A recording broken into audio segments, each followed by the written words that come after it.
down this intersection at 6 p.m. That's very crowded. The traffic light shows red. A number of people surrounding you.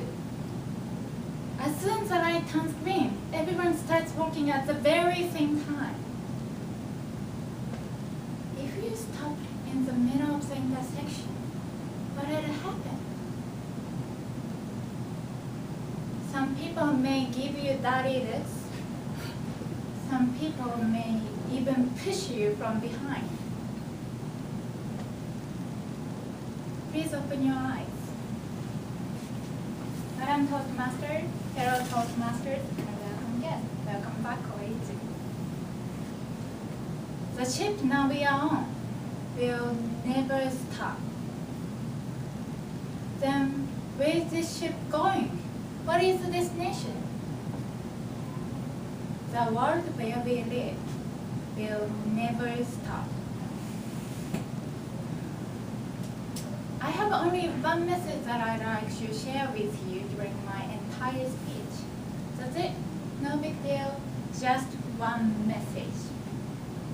It's this. Have courage to stop in this non-stop world.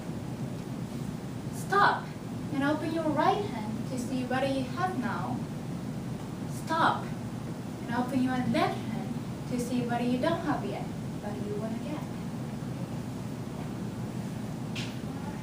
One day, all of a sudden, opportunity knocked at my door. My sister decided to get married and moved out of my house. I was asked to help.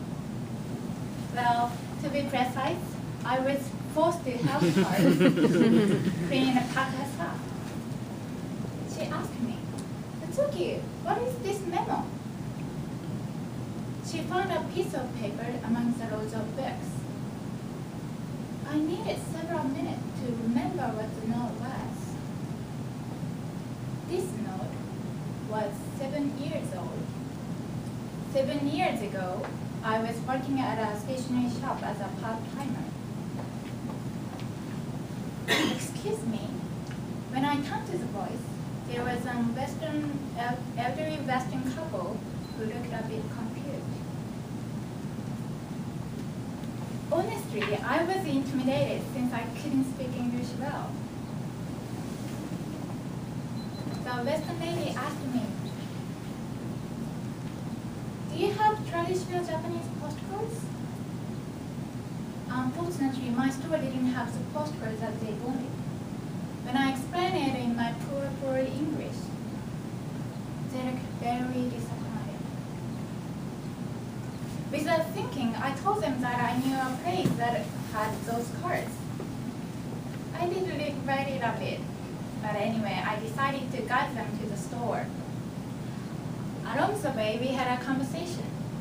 They're from Canada, and they are visiting their daughter living in Japan. We got a store, and then she could buy lots of cards. At the end of our short trip, she thanked me and gave me her email address on a piece of paper. She said to me, "Please feel free to contact me if you want to keep in touch. You are more than welcome to come to Canada to visit us." I thought it was a joke at the time. "Natsuki, are you okay?" My sister's voice brought me back to the present. However, the memory of the Western couple had stuck in my mind for the rest of the day. I stopped and opened my right hand. I had a supportive family, friends, and a reputable job.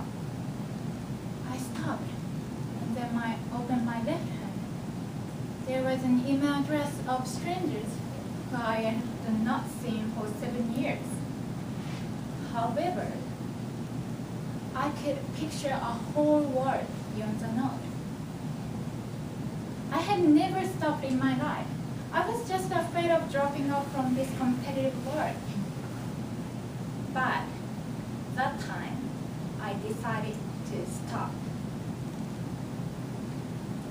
This 1 year in Toronto was a whole package of new things. I've been away from my family and lived by myself for the first time. I've spent every day without wearing a watch for the first time. I've enjoyed talking with a stranger who next to me on the subway for the first time. That itself is a journey after all.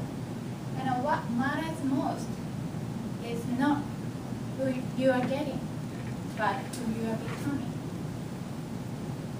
I'd like to stop here and use my last 30 seconds for you, fellow Toastmasters. Okay? Thank you for bringing me here. Mari, thank you for supporting me as a mentor.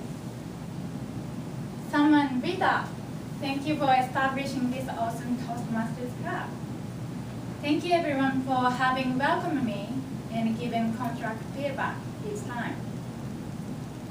How lucky I am to have something that makes saying goodbye so hard. It all began with just one small action. I stopped in this non-stop world. Stop in this non-stop world.